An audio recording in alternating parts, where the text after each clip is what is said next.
Capítulo 3. Como acertar a vida com Deus. No último capítulo, eu destaquei o fato de que você é especial para Deus.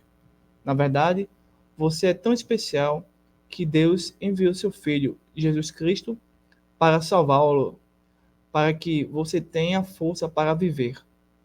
Isto custou a vida de Cristo, mas pela sua morte e sua ressurreição dentre os mortos, você pode ter não apenas perdão e vida eterna, mas também a força para viver, vencer o medo e viver vitoriosamente aqui na Terra. Quando eu era criança, tinha dois grandes medos. Um era o medo de ficar sozinho e o outro era o medo do desconhecido. Sempre tinha medo de que meu pai e minha mãe morressem e que eu tivesse que ir viver com meu tio e minha tia em outra cidade. Esses temores me perseguiam dia e noite. Lembro-me da noite em que fiquei sozinho em casa com mamãe, enquanto meu pai estava viajando. Minha mãe estava doente e quando fui ajudá-la a sair da cama para ir ao banheiro, ela desmaiou e caiu ao chão. Ela era muito pesada para mim e eu não podia levantá-la. Felizmente, tive a presença do espírito de telefonar para o médico da família, que era um velho amigo e não morava muito longe da nossa casa. Ele veio depressa, colocou minha mãe sobre a cama e me disse para não ficar com medo. Mas eu estava com medo. Fiquei acordado a noite toda, com o nariz colado à vidraça, esperando meu pai chegar para eu não ter que ficar sozinho. Eu também ficava muito assustado com o desconhecido. Ocasionalmente, minha família viajava para visitar parentes de minha mãe em Kentucky ou minha tia em Indiana. Eu tinha pavor dessas viagens, porque sempre dormíamos em pensões nas cidadezinhas à beira da estrada. Naquela época, não havia ainda bons hotéis. A quem viajava de carro pernoitava nessas pensões, velhas casas enormes que um casal de velhinhos ou às vezes uma viúva alugava, quarto a quarto, para famílias em viagens. Eu tinha medo de ficar naquelas casas estranhas. Invariavelmente, nós ficávamos no quarto no fundo do corredor do terceiro andar.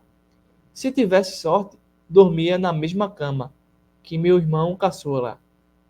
As camas normalmente eram velhas e barulhentas, rangendo quando a gente se mexia. As paredes todas tinham retratos de pessoas que, sem dúvida, tinham vivido e morrido naquele mesmo quarto. Durante toda noite eu acordava e via aquela pessoa olhando para mim, lá do alto, de suas molduras empoeiradas. Igualmente, assustadora era a chuva à noite. Eu sempre tinha medo quando tínhamos que passar a noite por uma cidade estranha com a chuva batendo furiosamente contra o para-brisa do carro. Eu me encolhia para junto do meu pai e desejava estar de volta ao ambiente conhecido de minha casa na Flórida. Essas memórias me vieram à mente no ano passado quando fui fazer uma caçada no Pantanal da Flórida com alguns amigos. Um desses amigos tinha uma cabana de caça, uma espécie de capão, um amontoado de carvalhos e palmeiras cercado de brejos. Olhando em volta, tudo o que se conseguia ver era pântano e aqui e ali outros capões, todos muito parecidos. Na nossa primeira tarde ali, um dos membros do grupo nos levou para dentro do Pantanal, num desses jipes com pneus enormes. Íamos caçar veados e ele nos deixou um por um junto a árvores onde havia plataformas de caça separadas umas das outras por cerca de 1,5 km e todas elas a uns 3 km da cabana. Ele prometeu voltar para nos pegar antes de escurecer. Pouco antes de escurecer, começou a chover. Uma chuva mansa acompanhada de neblina. Coloquei a arma sob o poncho que estava usando e me apertei contra o tronco de carvalho onde ficava a plataforma de caça, construída no galho bem acima do solo. Começou a escurecer e eu podia ouvir os pingos barulhentos da chuva caindo sobre as copas das palmeiras abaixo de mim. Comecei a pensar: o que é que estou fazendo trepado nessa árvore, no meio do Pantanal, quando poder estar sossegado e quietinho em minha casa? Além disso, eu nem gosto de matar animais. A única razão de estar aqui é acompanhar meu filho, Timóteo, que vai fazer faculdade em outro estado. E acabou que nem estou com ele, que deve estar noutra plataforma de caça, do outro lado deste brejo. Desci da árvore e comecei a andar de volta à cabana. Agora a chuva estava mais forte. A escuridão envolvera totalmente o pântano. Fui caminhando lentamente até sair do capão onde ficava minha plataforma e cheguei a uma clareira pantanosa. Eu estava andando com dificuldade, com água pelos tornozelos e capim pela cintura, procurando a cerca de arame farpado que marcava os limites da área onde estávamos caçando. A essa altura, a escuridão já era total. Encontrei a cerca onde meu amigo devia me encontrar, mas não havia o menor sinal do jipe. Talvez ele já tivesse passado e, pensando que eu já fora para a cabana, tivesse ido embora. Eu não tinha escolha, a não ser tentar encontrar no escuro o caminho de volta à cabana. Achando uma parte mais alta e seca do terreno, junto à cerca, continuei a caminhar, com bastante esforço, em meio à chuva e à neblina, seguindo a cerca até chegar a um portão. Eu sabia que ali precisava virar à esquerda, atravessar uma clareira e andar cerca de um quilômetro e meio. O problema é que não havia qualquer marco ou placa indicadora. Não havia estrelas, somente a silhueta escuras e sombrias dos capões contra os horizontes cada vez mais escuros. Olhei cuidadosamente para o chão, encontrei as marcas dos pneus e atravessei a clareira com fútil esperança de poder seguir as marcas dos pneus naquela escuridão. Eu sabia que a cabana estava localizada num daqueles escuros montinhos de árvores, mas não tinha ideia de qual deles. Eu realmente estava procurando um caminho na base do tato, quando me ocorreu que eu estava perdido. A não ser que alguém viesse me procurar, eu provavelmente teria que passar a noite ao relento no pântano. Fiquei esperando as velhas sensações de medo, a sensação de vazio no estômago, o ardor das lágrimas nos olhos, as velhas sensações que tinha experimentado na infância quando ficava sozinho ou estava num lugar estranho. Nada, porém, aconteceu, nem o medo, nem a ansiedade, apenas a simples resignação de que estivesse que passar a noite no pântano. Melhor seria achar um lugar seco. Meio aos tropeções, encontrei uma espécie de estábulo, um coxo com telhado construído para proteger um bloco de sal destinado a umas vacas que pastavam livres naquela parte do pântano. Quando me ajoelhei para ver se o chão estava seco debaixo do telhadinho, vi bem ao longe uma luz brilhando entre as árvores de um capão. Era a nossa cabana. Dali a pouco eu estava seguro na cabana seca e quente, esperando um jantar delicioso, peru defumado com meus amigos. E todos eles, inclusive meu filho, acharam muito engraçado eu ter me perdido no escuro. Naquela noite, deitado em minha cama de campanha, ouvindo a chuva cair sobre o telhado de zinco da cabana, em meio à escuridão, fiquei refletindo sobre minhas sensações. O que acontecera com o velho medo? Onde estava aquele terror que parecia me dar um nó nas tripas? Foi apenas na manhã seguinte que percebi o que acontecera. Eu estava de volta à minha plataforma de caça, só que dessa vez não subi na árvore. Encostei minha arma descarregada a um tronco e de pé à beira daquele bosque. Fiquei observando o sol nascer, ouvindo o mundo acordar naquela madrugada. Poucos momentos antes de tudo estiver em silêncio. Nem um som, nem uma folha se mexendo. Então, à medida que ao leste o sol começava a se tornar azulado, depois rosado, um pássaro piou e um esquilo se moveu. Ouviu o barulho de uma família de guaximins passeando pelo capim alto, enquanto um tatu passou correndo à minha frente, procurando vermes e besouros. Borboletas e libélulas voavam graciosamente sobre minha cabeça. A seguir vieram os sons de muitos pássaros cantando, esquilos correndo e pulando de galho em galho. À distância ouvi o graguejar de um bando de perus selvagens. Daí, do outro lado da clareira, eu ouvi um magnífico gamo. Estava de pé, com a cabeça ereta, sua enorme galhada coroando a cabeça real. Ele farejou o ar, olhou diretamente para mim, virou-se lentamente e entrou no bosque. Ele e eu éramos parte da mesma criação, cidadãos desse maravilhoso jardim da natureza. Fiquei ali parado por longo tempo, mal respirando, meu coração batendo no compasso de todos aqueles sons à minha volta.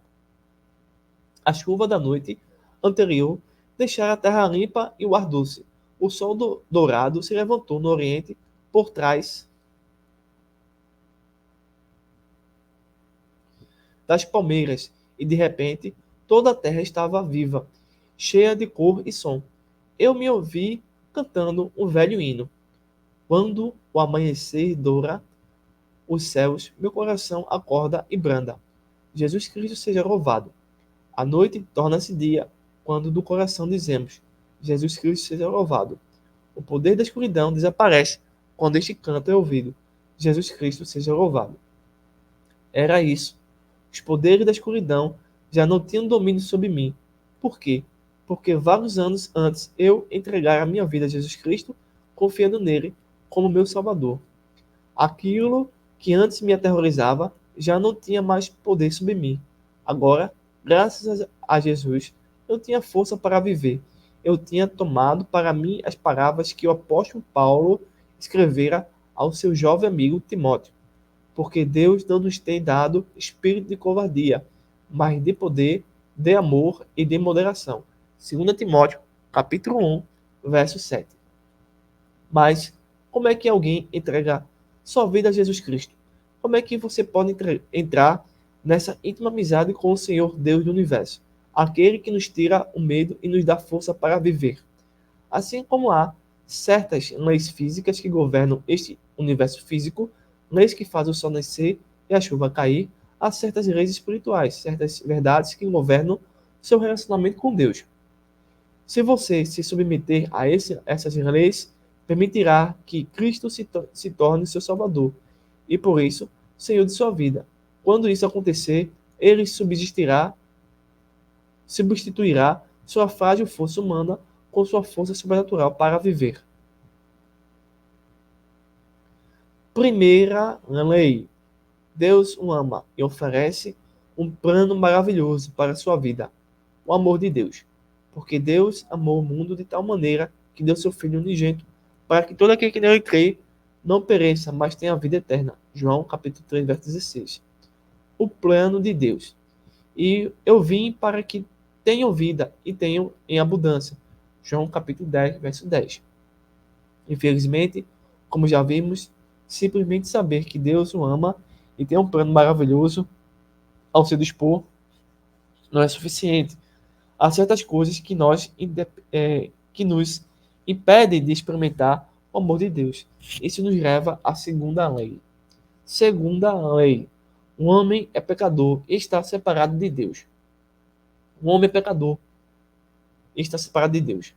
Por causa disso, ele não pode conhecer nem experimentar o amor de Deus e o plano de Deus tem para a vida dele. O homem é pecador, pois todos pecaram e carecem da glória de Deus. Romanos capítulo 3, verso 23. O homem foi criado para ter comunhão com Deus. Assim como eu pude, lá no Pantanal, sentir a presença de Deus à minha volta, sem medo algum, Deus quer que você tenha comunhão e amizade íntima com Ele. O mesmo tipo de comunhão e amizade que Adão e Eva tinham com Deus, no jardim do Éden, antes do pecado entrar no mundo. Ali, Aqueles dois amigos de Deus conversavam com ele ao fim da tarde, falando diretamente com seu Criador, como filho e filha falam com seu pai. Infelizmente, Adão e Eva decidiram traçar seu próprio caminho, ao invés de seguir o caminho de Deus.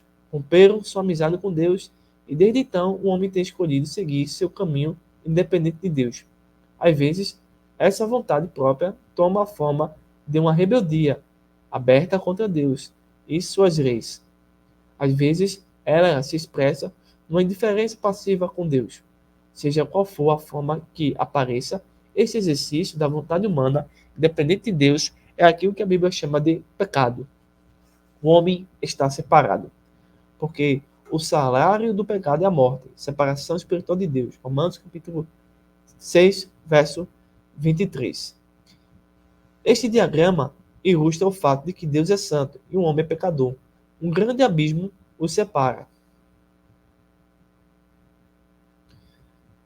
E flechas ilustram o fato de que o homem continuamente busca chegar a Deus e a uma vida cheia de significado, através de seus próprios esforços, coisa como viver uma vida decente, adotar uma certa filosofia ou até mesmo praticar uma religião.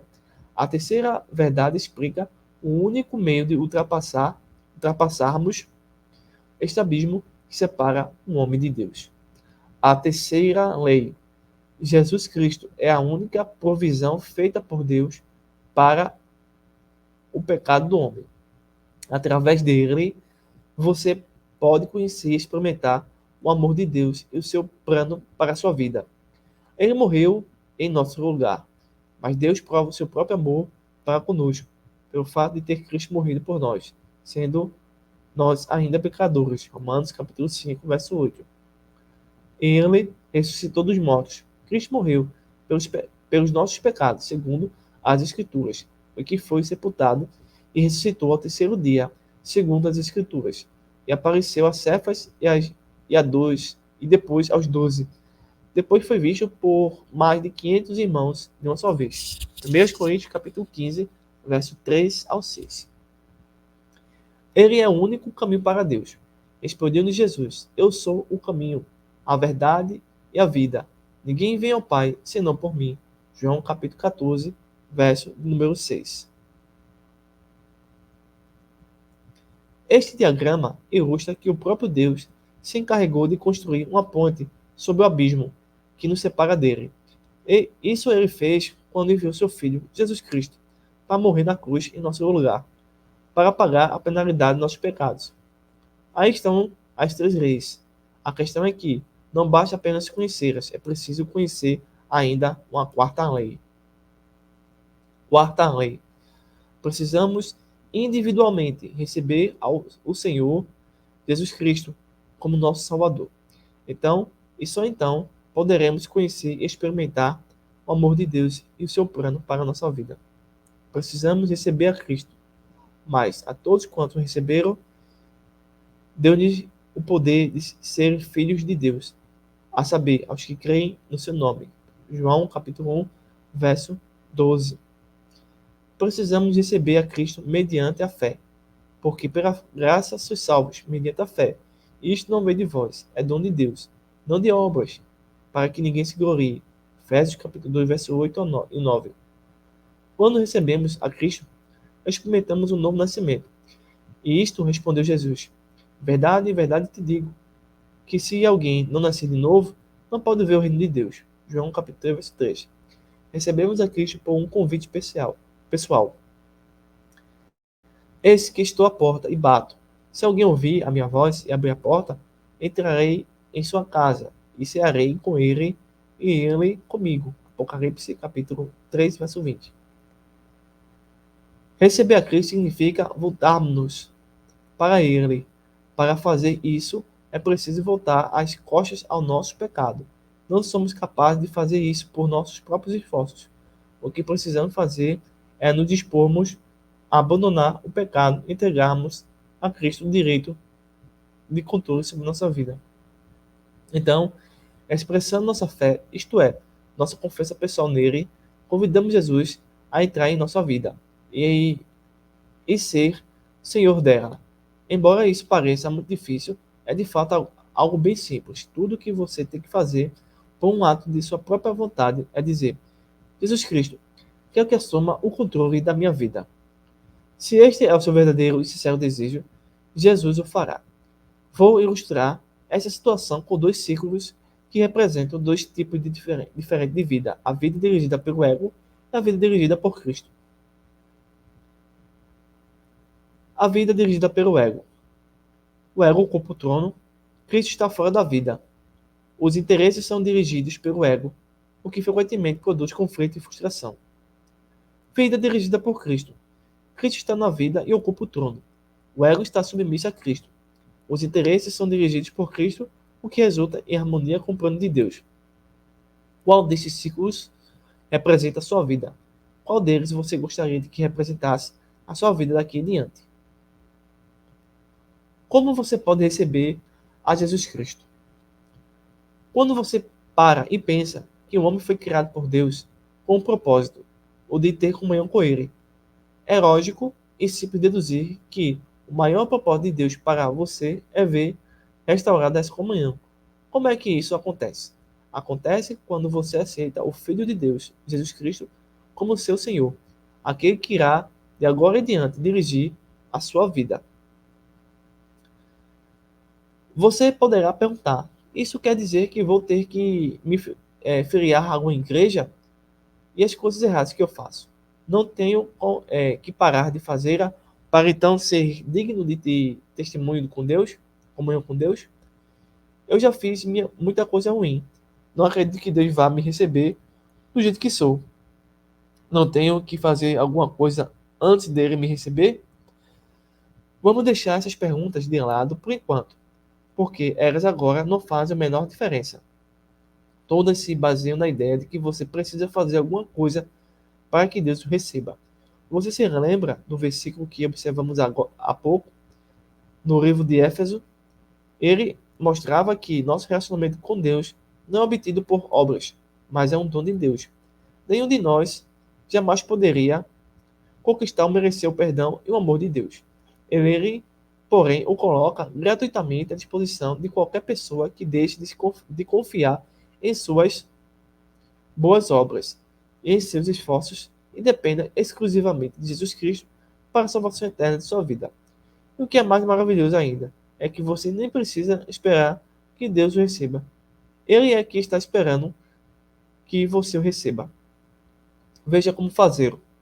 Se você entendeu as 4 leis aqui mencionadas e deseja confiar em Cristo como seu Salvador, procure um lugar onde possa ficar sós e diga a Deus que crê nele, que não pode mais viver sem ele e que agora você recebe a Jesus como seu Salvador e que daqui por diante deseja que ele assuma o trono de sua vida. Segue-se uma oração simples que você pode utilizar se entender que ela expressa seu desejo genuíno. Se você a disser na sinceridade do seu coração, Deus o ouvirá e Jesus entrará em sua vida para ser o Senhor. Senhor Deus, tenho vivido a vida à minha maneira. Agora desejo vivê-la como o Senhor quer.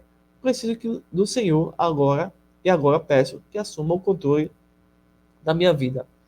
Eu recebo o seu Filho, Jesus Cristo, como meu Salvador, para que ele seja o Senhor da minha vida.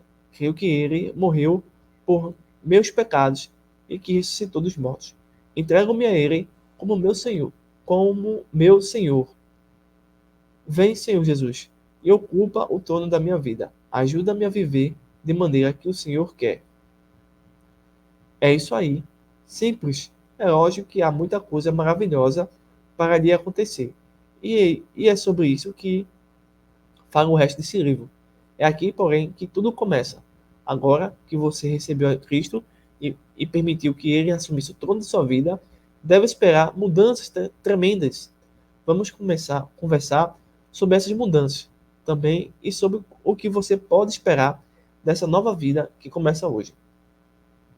Como cidadão do Reino de Deus, você tem certos direitos e privilégios que antes não possuía.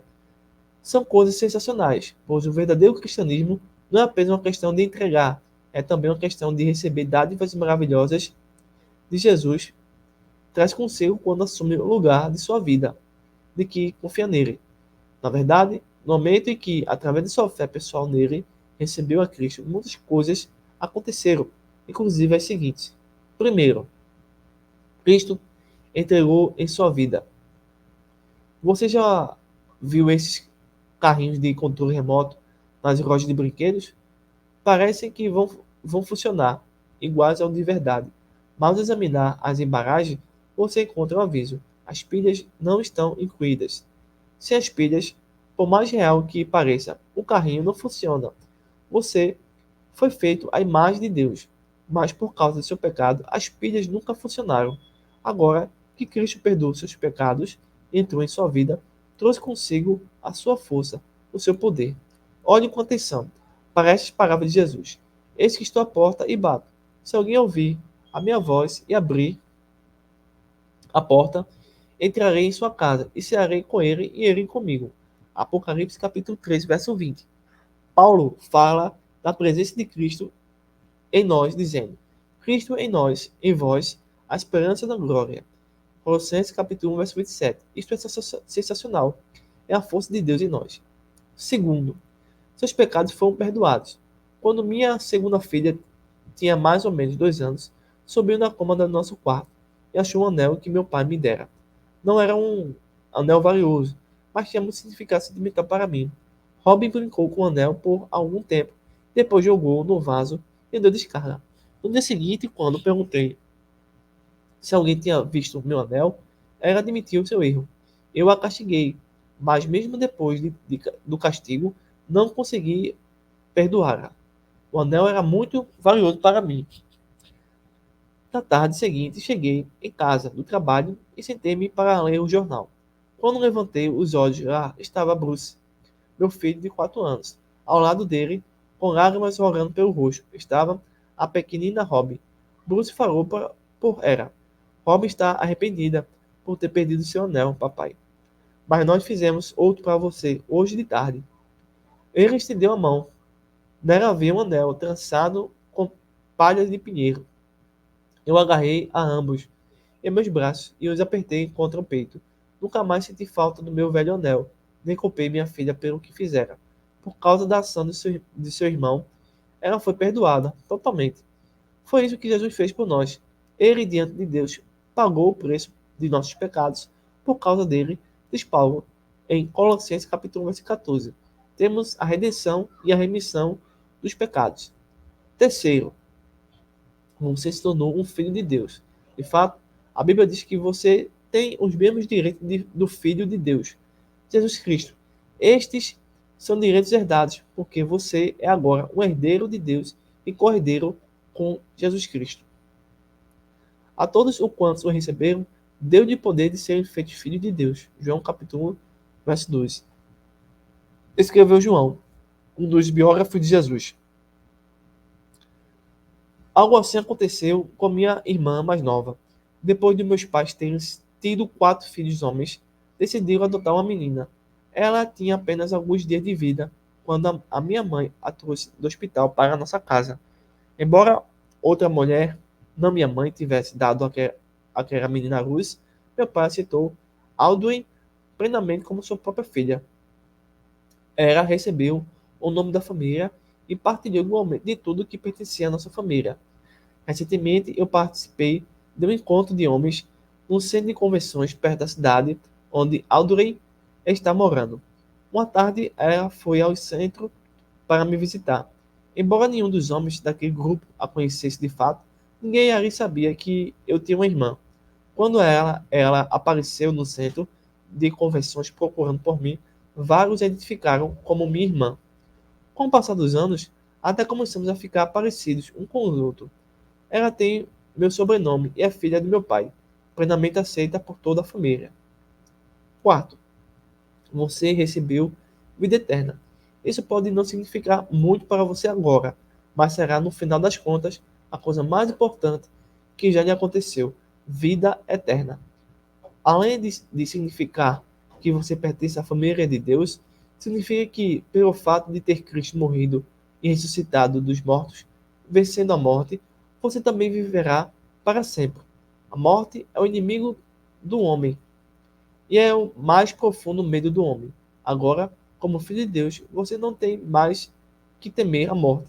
A sepultura pode reter o seu corpo, mas você viverá para sempre com Jesus Cristo no céu. E o testemunho é este, que Deus nos deu a vida eterna. E esta vida está no seu Filho. Aquele que tem o Filho tem a vida. Aquele que não tem o Filho de Deus não tem a vida. Estas coisas vos escrevi a fim de saberdes que tendes a vida eterna. A vós outros, e credes eu em o nome do Filho de Deus. 1 João, capítulo 5, versículos 11 ao 13. Finalmente, você começou a grande aventura para a qual Deus o criou. Jesus disse: Eu vim para que tenham vida e a tenham em abundância. João capítulo 10, versículo 10. A vida que Jesus lhe dá não é apenas a vida para depois da morte, é também uma vida plena, cheia de significado aqui na terra. E Ele nos dá agora força para viver.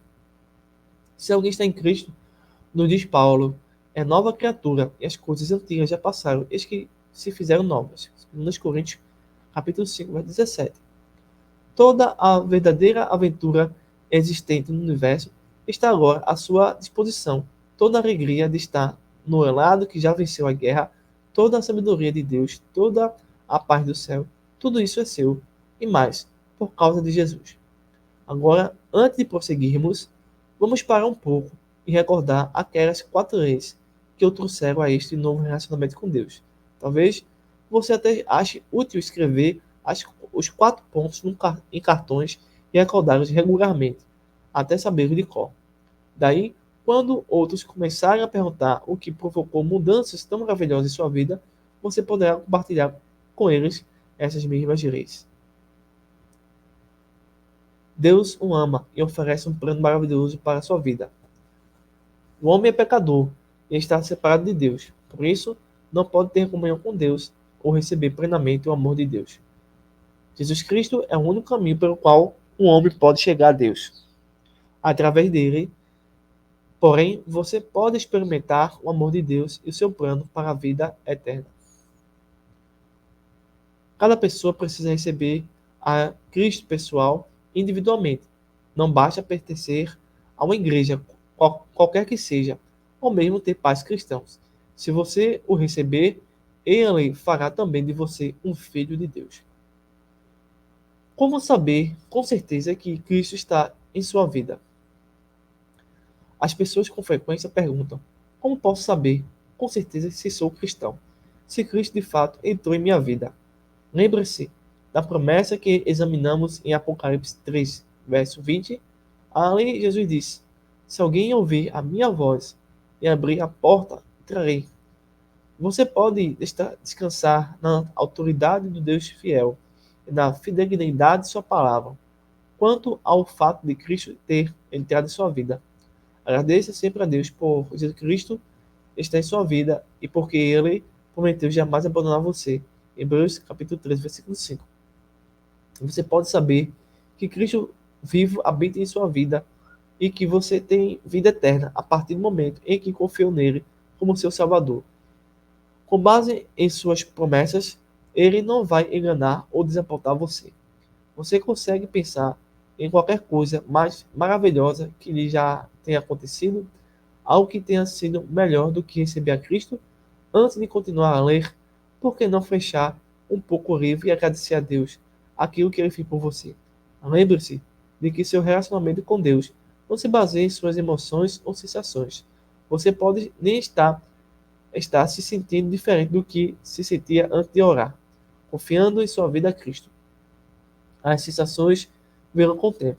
Por agora, aceite sua salvação pela fé. Cristo é Senhor de sua vida, porque Deus afirmou em sua palavra.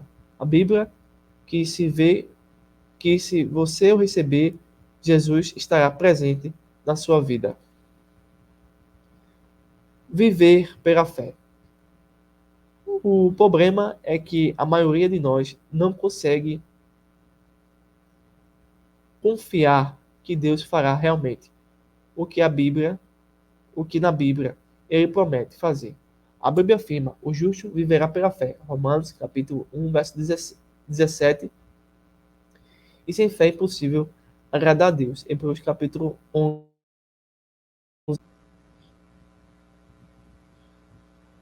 O objetivo da nossa fé, portanto, é Deus. Uma vez que entendamos quem Deus é, que além de santo e justo, ele é amoroso, perdoador, sábio e cheio de misericórdia, não teremos problema em confiar nele. Deus diz, a Bíblia, nos ama incondicionalmente. Em outras palavras, não importa o que você faça às escondidas ou abertamente, Deus o ama. Uma vez entendido isso, poderemos ir a Ele pedindo perdão por nossos pecados e confiando inteiramente nele, nossa vida a Ele. Muita gente tem medo de Deus. Acham que Ele é um grande mistério cósmico, um super policial escondido atrás das últimas nuvens com um radar espiritual esperando que desobedeçamos à lei para nos castigar. Por isso, não se dispõe a entregar-lhe as suas vidas com medo de que Deus as faça viver como escravos. Penso que é melhor ficar mais distante possível de Deus. Talvez você já tenha sentido isso sobre Deus. Sentiu que se entregasse sua vida a Cristo, Deus mandaria algum campo de consideração espiritual e estragaria a sua alegria. Nada poderia estar mais longe da verdade. Cristo não nos põe na prisão. A fé em Cristo nos liberta. Gosto da ilustração usada pelo Dr. Bill Biggett, fundador da Cruzada Estudantil e Profissional para Cristo. Ele diz: minha esposa e eu temos 2 filhos, já adultos. Vamos supor que, quando eles ainda eram garotos, tivesse vindo me abraçar, num dia qualquer, quando eu voltasse de uma viagem. Pai, nós amamos você. Estamos muito felizes de ter você em casa. Estivemos conversando e decidimos fazer qualquer coisa que você quiser. De agora em diante, você dá a ordem, nós vamos obedecer sem fazer perguntas. Só queremos agradar você. Qual vocês acham? Pergunta o Dr. Brigitte. Teria sido a minha atitude em resposta às expressões de amor de meus filhos. Se eu reagisse como muita gente pensa que Deus vai reagir, se elas disserem, Senhor, fale tudo o que quiseres. Irei aonde tu quiseres, não importa onde. Eu os teria agarrado pelos ombros, olhando para eles com fúria e dito: eu só estava esperando que vocês dissessem isso. Agora eu vou fazer vocês se arrependerem dessa promessa para o resto de sua vida. Vou acabar com a alegria de vocês. Vocês vão viver uma vida miserável para sempre. Não, é claro que eu não teria dito isto. Eu o teria abraçado e teria dito: Zack e Brenda, eu os amo também e quero justificar a confiança e o amor de vocês têm por mim. Quero ser um bom pai para vocês. Quero fazer todo o possível para vocês terem vidas felizes e significativas.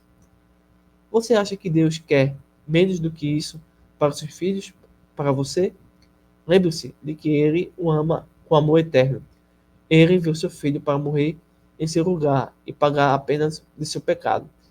Não, Ele quer abençoar você. Ele quer lhe dar força para viver, mas ele não pode fazê-lo a não ser que você confie nele e obedeça, a não ser que você esteja disposto a viver pela fé.